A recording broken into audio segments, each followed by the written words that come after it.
MTMC పరిధిలోని నవలూరులో ఇటీవల కురిసిన వర్షాల వల్ల జననివాసాలు జలమయమయ్యాయి. వీక్షిద్దాం నేటి పబ్లిక్ టాక్.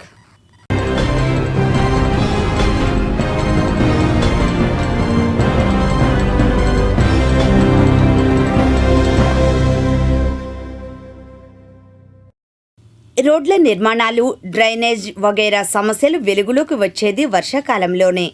గట్టిగా 4 వర్షాలు పడితే మన చుట్టూ ఉన్న రోడ్లు, కాల్వలు, మురుగునీటి పారుదల, సరైన డ్రైన్స్ ఉన్నాయా లేవా అనే విషయాలన్నీ బహిర్గతమవుతాయి. అది ఇక్కడ అక్కడ అని కాదు, మంగళగిరి, తాడేపల్లి కార్పొరేషన్లో చాలా చోట్ల ఇటువంటి సమస్యలు దర్శనమిస్తాయి. ముఖ్యంగా దశాబ్దాలుగా మంగళగిరి టౌన్ పడమర ప్రాంతం పూర్తిగా నిర్లక్ష్యానికి గురైందన్నది వాస్తవం.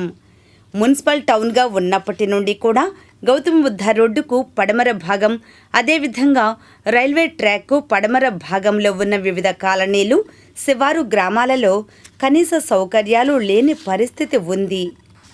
కూటమి ప్రభుత్వం వచ్చాక ఇప్పుడిప్పుడే పరిస్థితులు, సమస్యలు అధికారుల దృష్టికి వస్తున్నాయి. ఎంతో చరిత్ర ఉన్న నవలూరు కూడా ఇదే జాబితాలోకి వస్తుంది. పుట్టతోట, ఉడా టౌన్షిప్, అంతర్జాతీయ క్రికెట్ స్టేడియం, జగనన్న కాలనీలు ఈ ప్రాంతంలోనే ఉన్నాయి. కానీ మౌలిక సదుపాయాల విషయంలో చాలా అసంతృప్తి ఉంది. ఇక నవలూరు పరిధిలోకి మారుతీనగర్ ప్రాంతం పరిస్థితి మరీ దుర్భరంగా ఉంది. ఇక్కడ ఒక గ్రావెల్ రోడ్ నిర్మాణం కోసం తపస్సు చేయాల్సి వచ్చింది. ఈ నేపథ్యంలో డ్రైనేజ్ సమస్యలు మారుతీనగర్ను పట్టి పీడిస్తున్నాయి. డ్రైనేజ్ నిర్మాణాలు లేనందున ప్రభుత్వ స్థలాల్లో, ప్రైవేట్ స్థలాల్లో వర్షం నీరు చేరుతోంది. మురికి తటాకాలు ఏర్పడుతున్నాయి. ఈ సమస్యలపై మారుతీనగర్ వాసులు సిటీ న్యూస్తో తమ ఇబ్బందులు చెప్పుకున్నారు. ఇది ఇక్కడ సాయిబాబు గుడి ముందు రోడ్లోనండి. చుట్టుపక్కల నీళ్ళండి. 3 నెలల నుంచి బాగా విపరీతంగా నీళ్లు ఉంటున్నాయి. కప్పలు చచ్చిపోతున్నాయి, పందులు చచ్చిపోతున్నాయి, దోమకాటు, డెంగ్యూ జ్వరాలు వస్తున్నాయి. మేము తట్టుకోలేకపోతున్నామండి. ఇక్కడ ఎవరు పట్టించుకునే వాళ్ళు లేరు. మరి దాన్ని మీరే కొంచెం ఆలోచించి ఎట్లా చేయాలనేది దీనికి పరిష్కారం చేయాలండి. కొంచెం డ్రైనేజీలు లేక బాగా ఎక్కడ నీళ్ళు అక్కడ నిలిచిపోయినాయి. వర్షాలు ఆగిపోయినా కానీ ఇంకా 3 నెలలు కూడా నీళ్లు ఆగేటట్టు కనపడతలా. 3 నెలలు అయినా ఆగమేమో అనిపిస్తుంది. అంత ఫుల్గా ఉన్నాయి. రోజు దోమకాటికి రోజు జ్వరాలే. ఎవరో ఒకళ్ళు హాస్పిటల్కి వెళ్ళటం అట్లా అయిపోతున్నాయి.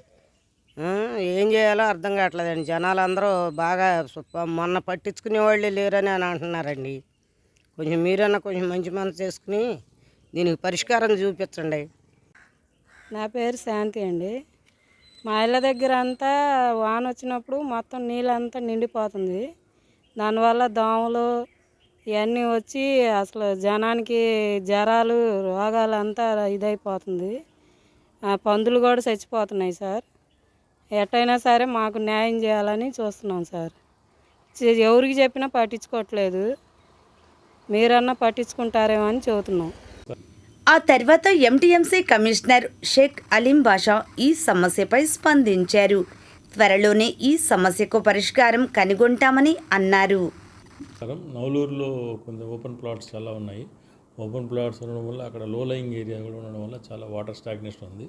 దానికి ఆల్రెడీ కొన్ని కంప్లైంట్స్ వస్తాయి. దాని మీద మనం వాటర్ బాల్స్, ఆయిల్ బాల్స్ వేయమని చెప్పడం జరిగింది.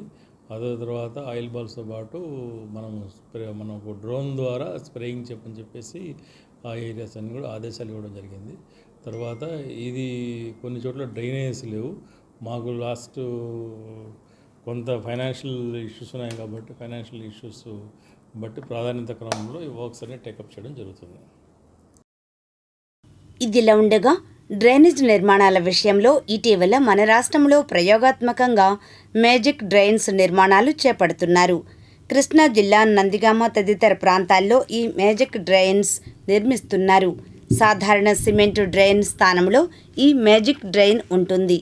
వీటితో మురుగునీటిని భూమిలో ఇంకింపజేసే ప్రక్రియ ఉంది.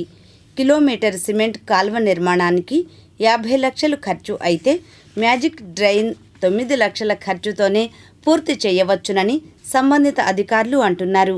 కేంద్ర సహకారంతో పంచాయతీరాజ్, ఆర్బీ శాఖలు వీటిని చేపడుతున్నారు.